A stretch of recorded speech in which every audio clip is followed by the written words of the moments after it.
So this came out in September 2017, and what happened was EASAC published an online position statement, 8 pages long, and it was completely damning to homeopathy. But what intrigued me was right at the top of the first page, they actually say what they're going to do. They say the aim of this statement is to reinforce criticism of the health and scientific claims made for homeopathic products. Oh, this is new. At least they're saying what they're going to do. And then they did it. They did it very well. So they say it's implausible. They say it's placebo effect. They say that promoting it can cause significant harm. And they say there's absolutely no evidence for veterinary homeopathy. So, okay, job done in the opening section. So when I really looked at this 8 pages, thought, how are we going to tackle this one? And how do I explain this one to other people? I realized that actually it is not an exaggeration to say that you could pick up this 8-page document and you could use it in universities on the first day of a research module to say this is how you do not do it. This is how you do not do science. So this is because they started with a conclusion, as Sophia was saying. They started with the assumption homeopathy is placebo because it cannot work. Then they recruited a working group to write that statement, and you were only allowed to join the working group if that was your opinion. So then the working group identifies and extracts the evidence that supports that conclusion from the evidence base.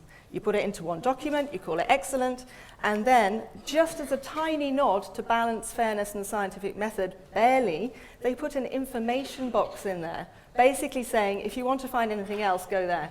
I was more than shocked. So I'm only going to say such hugely damning things about highly decorated professors if I can prove it. And of course we can prove it because we did the digging. And what we found is their own call for experts. This is how they advertised for the working group.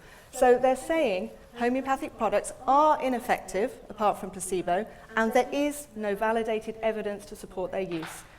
We are going to start from there. And we're looking for scientists who understand the distinction between homeopathic principles and evidence-based medicine. Yeah. So, if you're going to do something like this, they're doing it for a reason. They want to have an impact. So, of course, there's a press release when it comes out. And they say a new evaluation from EASAC says there's no evidence that homeopathy works. And of course, for credibility, they simultaneously publish a commentary piece in a very highly respected peer-reviewed journal. And this was what interested me. Considering it's new, they actually say their task was not to reevaluate the evidence, but to draw on the existing excellent assessments that have been done by other authoritative and objective bodies. So can we guess what EASAC think are excellent examples of clinical research? So this is their clinical research section. We have Shang, we have House of Commons, and we have Australia. And I'm not kidding you, there is only negative evidence included in this section, none of the positive. And this selective citation, as we call it, actually runs through the whole 8 pages. And of course, I can't stand here and say what they should have put in there, but of course, when we wanted to engage with them on this, we had to point out some really obvious, you've got to start somewhere. Where was Robert Matthews' work? In particular, his most famous 2014 study, because that was looking at individualized homeopathy against placebo, and he found that medicines prescribed under those conditions were definitely better than placebo. So that really should have been there. It's the most recent systematic review on clinical research, robust, and it just wasn't there. And of course, I flagged up to them just as one example. Why didn't they look for new studies, new RCTs that had come since the Australian report? They didn't look at all. And we know we have some really rigorous ones that even the skeptics cannot attack. They've tried to have a go at the Matthias Cortez depression study that was presented in Malta, and even Ernst can't find anything wrong with it. So when it came to mechanism of action, they did the same thing. They made a major claim. They said all proposed mechanisms of action have been disproved.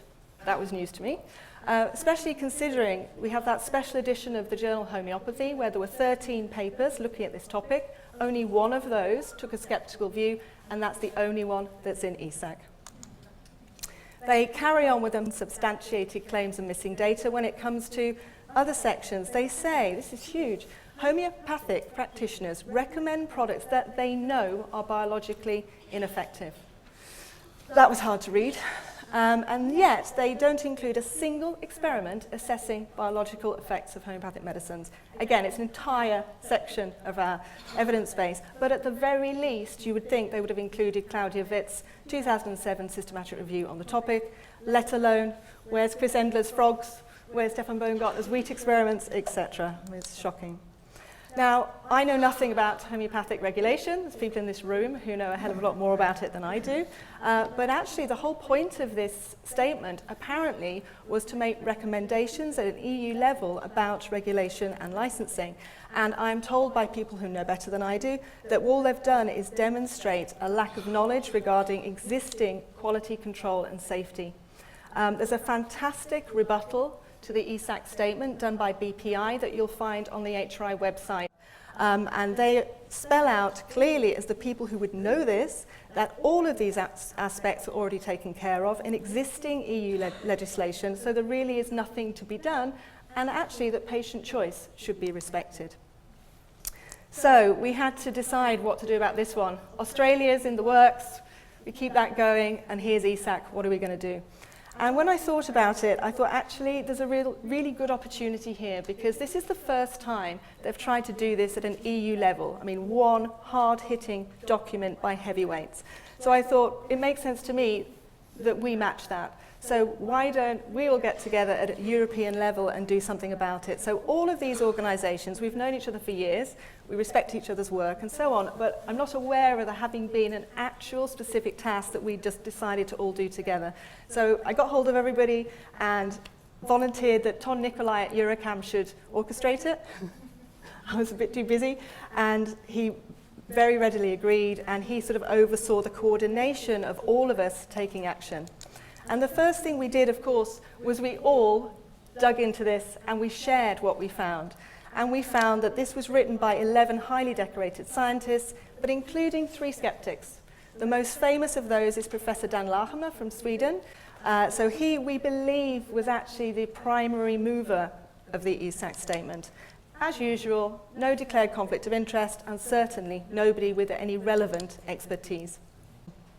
So, to conclude, this is our HRI conclusion, very straightforward, it's nothing new, it recycles the same old flawed data, it's unscientific, it's inaccurate, and actually it fails in the entire purpose of the document, which was to accurately inform consumers.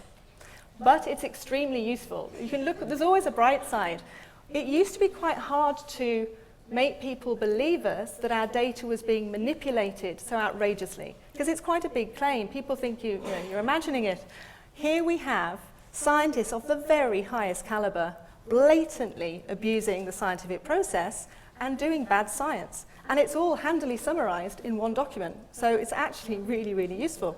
So I'm actually using it quite often now with people who are skeptical about how we're being treated. I just say, look at that. And then I explain what the data really is, and then they get it. But I wanted to end with a final word on EASAC that's better than anything I could ever say, because it's Peter's conclusion on EASAC. He actually said, it is an abuse of authority by the European Academies of Science. The UK Royal Society, it's a member of EASAC, their motto is nullius in verba, take nobody's word for it. Readers of the statement should heed that advice. Thank you very much. Thank you.